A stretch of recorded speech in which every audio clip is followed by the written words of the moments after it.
And welcome back once again. Getting around to fixing leaks this time. I was able to find the O-rings that I needed and got them in. This thing here is just take the two bolts loose, the cap comes loose, and I could unthread it out of here and knock the pin apart that holds the screwed part to the stem, and I replaced the two O-rings that were all on that, reassembled it back in shape again. And I think all that's for is for slowing the hitch.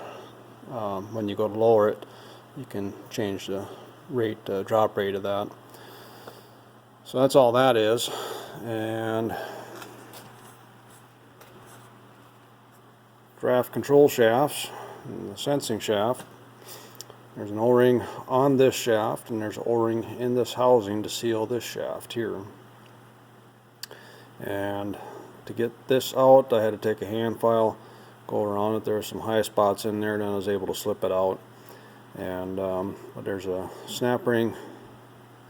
See if I can get a little better light in there. It's kind of like a E-clip almost, but not really, but same principle. And you can knock that out, and that releases the spring tension, and that shaft goes that way. A very stout spring. When I reassembled it, I had to put it in the press to be able to get that clip back in there again. And of course the other snap ring for the bigger shaft, and I replaced the O-rings, smeared a little grease on it, put it all back together. And I'll get it reassembled, and got all the friction discs here ready to go back together. I did have to take the cover off and disconnect from there, and there's the other one down here where it hooks onto there. So a couple things you do have to disconnect inside in order to get it out.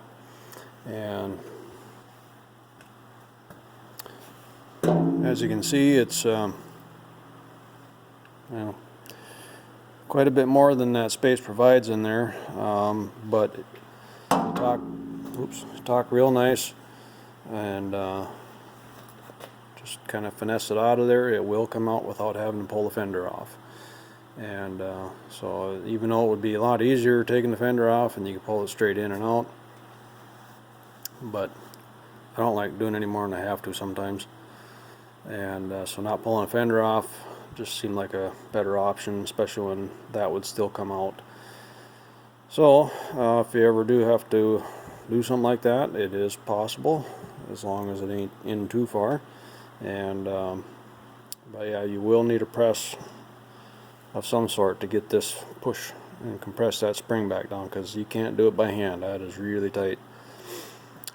So yeah, we'll have that back together before too long.